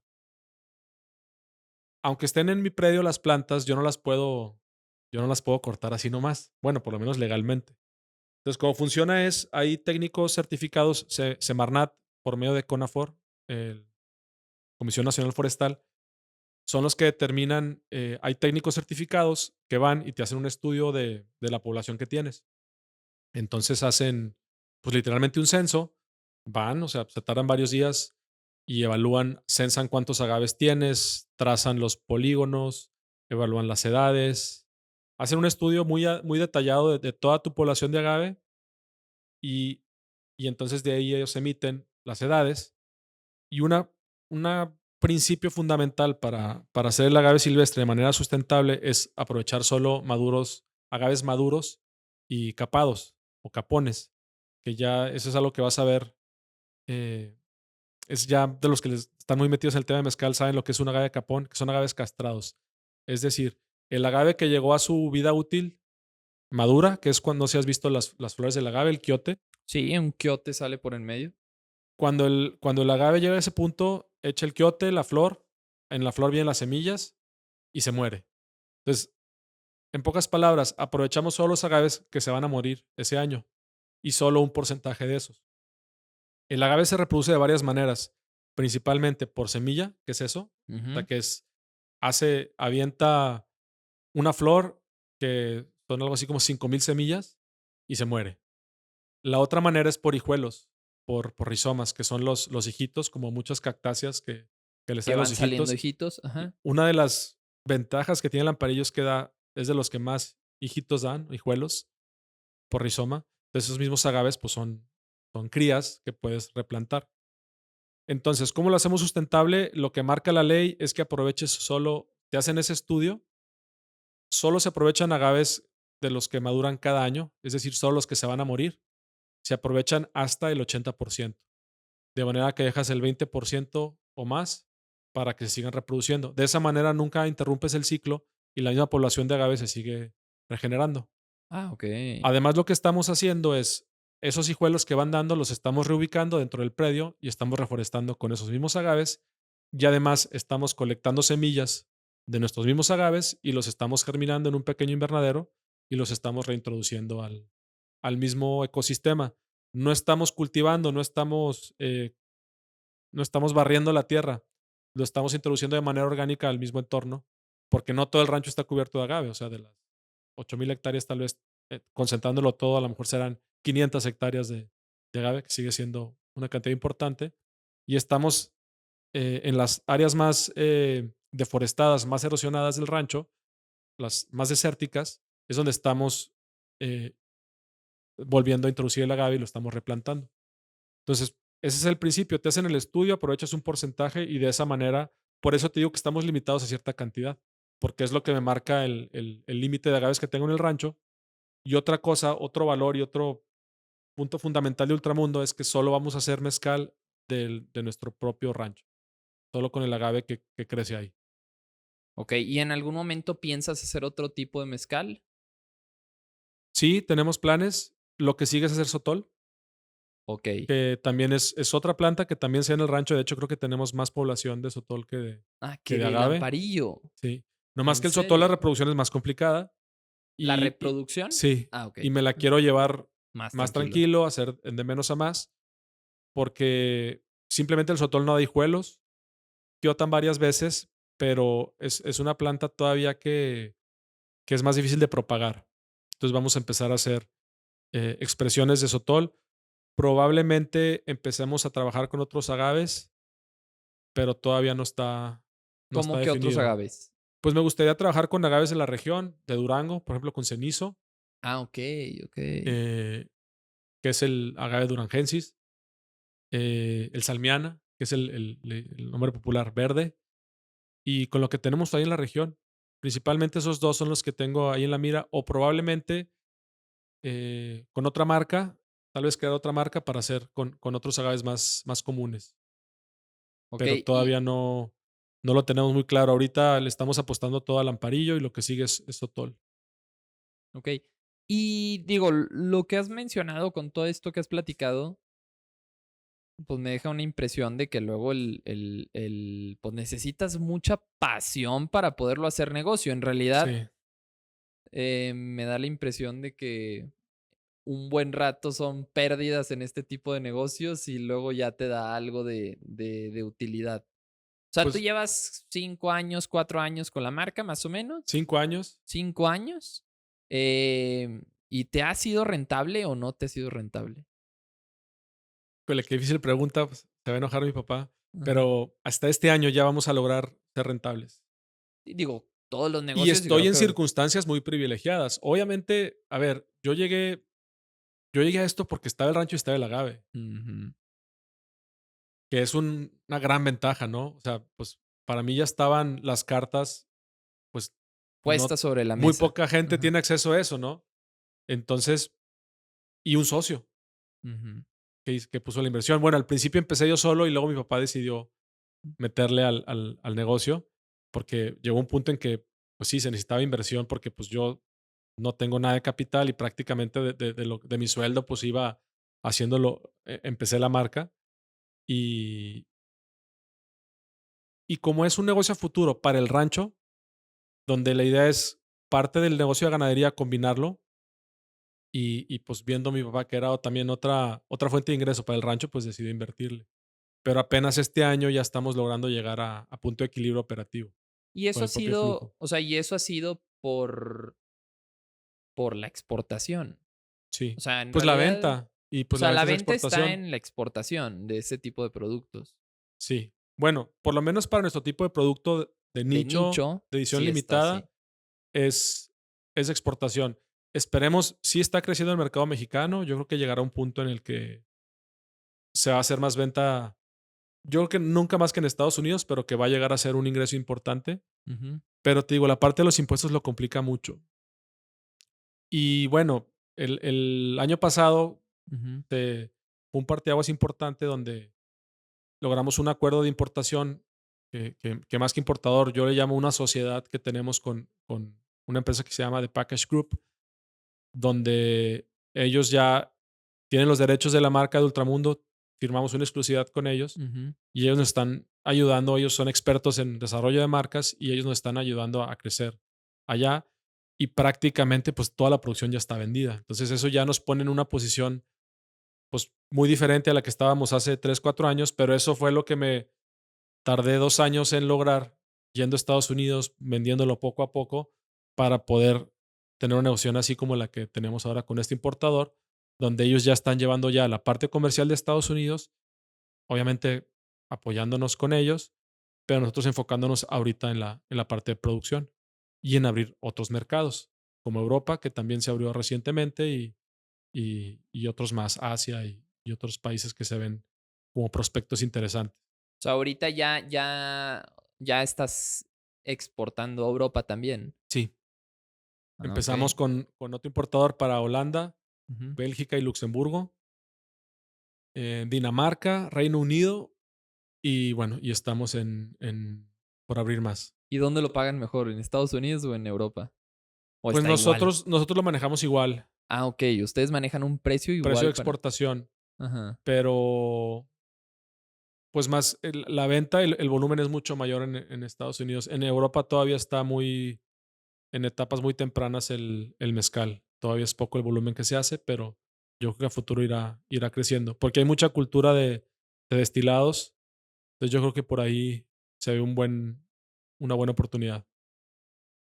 El negocio del mezcal y este que mencionas de Ultramundo, de un mezcal totalmente, pues muy artesanal. Eh, y luego ves afuera que todo el tiempo es tecnología, automatización, todo el tiempo, a ver cómo hacemos más y que los robots y bueno. Luego da la impresión que este tipo de negocios va en contra de la corriente y esa es la parte, pues tal vez interesante, no lo sé. Pero ¿tú crees que la tecnología y la automatización de los procesos, en este caso en una vinata, este, eh, influyen en el producto final? Bueno, en nuestro caso no, porque hay cero. En nuestro producto no influye, tal vez en la comercialización, en esa parte sí. Pero en la parte de producción, pues hay muy pocas herramientas tecnológicas que se puedan implementar. Tal vez en la parte agrícola, ¿no? Pues a lo mejor el uso de drones para ver las poblaciones de Detectar. agave, Ujú. cuánto tienes. En la parte de nutrición, digamos, en la parte meramente agrícola. Fuera de eso, pues digo, tener cámaras, pues no sé, estandarizar procesos, pero, Pero, por pero ejemplo, no hay muchas herramientas tecnológicas que podamos usar. sí nos vamos, o sea, es 100% análogo, la parte de producción. Ya la parte de comercialización creo que sí puede haber ahí más apoyo en estas nuevas herramientas. Pero en la parte de producción, sí te limita la NOM que decías. Claro. ¿Y no te desespera eso?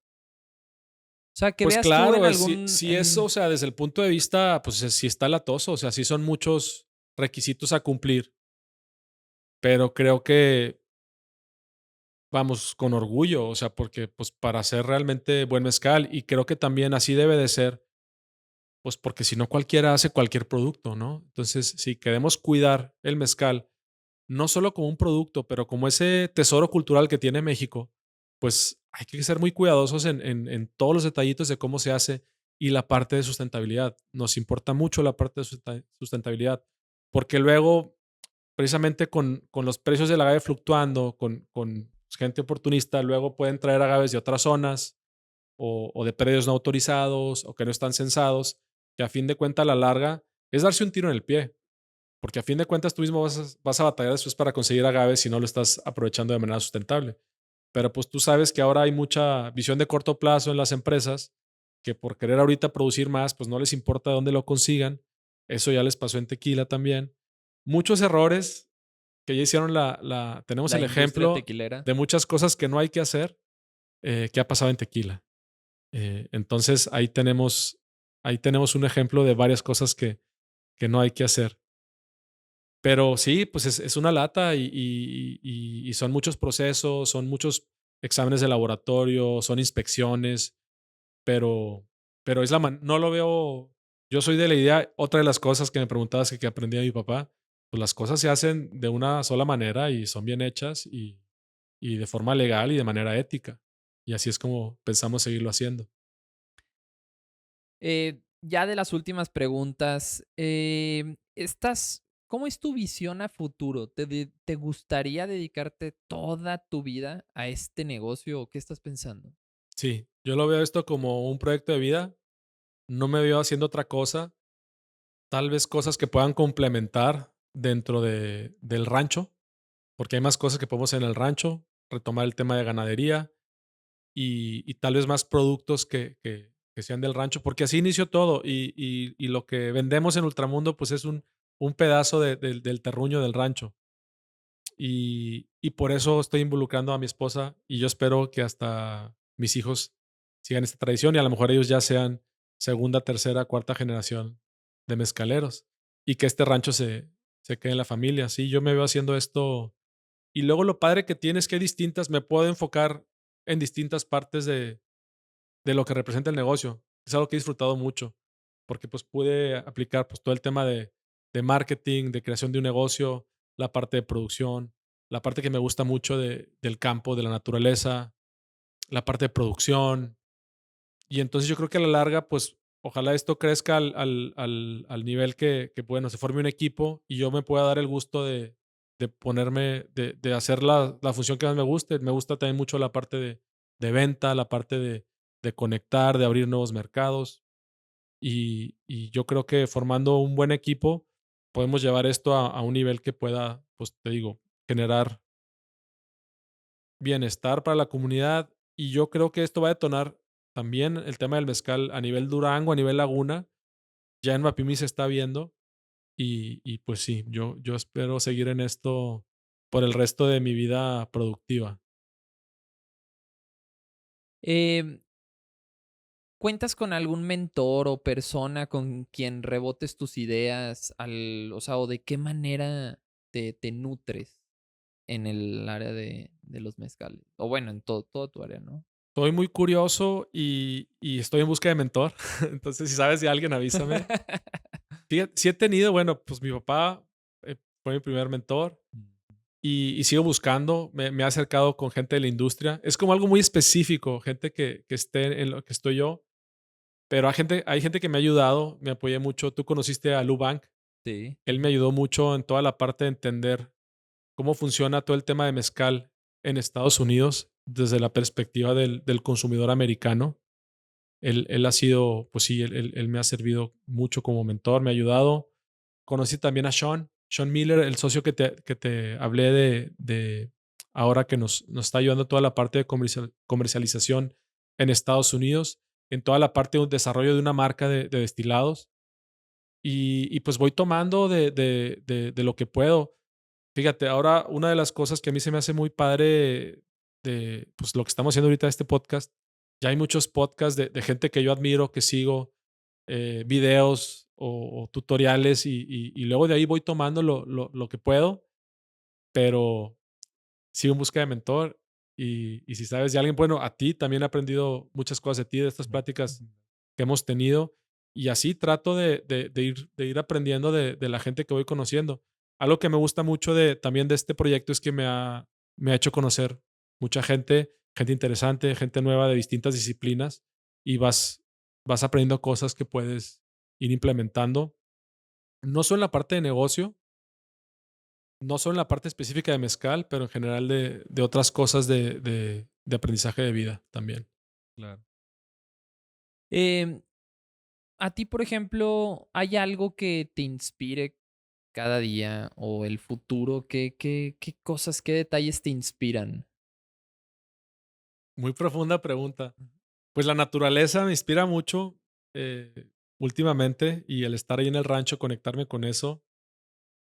eh, Mi familia, o sea, ahora aprendo, ahora de los que más estoy aprendiendo son de mis hijos, de Diego de 6 años Ujú. y ahora Lorenzo, que bueno, ahorita no le entiendo mucho porque se la pasa llorando, pero bueno, algo aprenderé, porque me veo ahí, o sea, digo, no, o sea, somos iguales.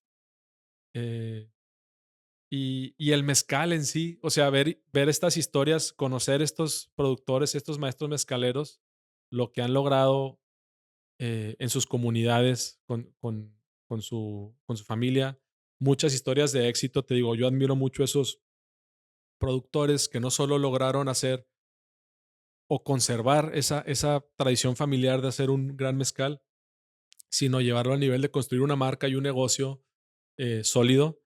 Y ahí es donde yo encuentro inspiración, principalmente. Muy bien, Sergio. ¿Hay algo? Bueno, primero, antes de que algo más que quieras agregar, me gustaría saber dónde te puede encontrar la gente. ¿Te gusta alguna red social en específico? ¿Qué usas? Pues uso Instagram Ujú, principalmente. Nos pueden seguir en la cuenta de Ultramundo, que la llevo yo. Bueno, yo contesto todo y tenemos un ujú. gran equipo que lleva todas las publicaciones, que es ultramundo.mx Ok, y mi Instagram personal, Sergio Garnier, y todo pegado, Sergio bien, con Y. bien. ¿Algo más que quieras agregar? Nada, Manolo, agradecerte por darme el tiempo y la oportunidad de platicar mi historia. Bien, chulada. Pues muchísimas gracias, Sergio. A ti. Gracias por estar aquí en este podcast y pues bueno, te deseo mucho éxito. Gracias, igualmente.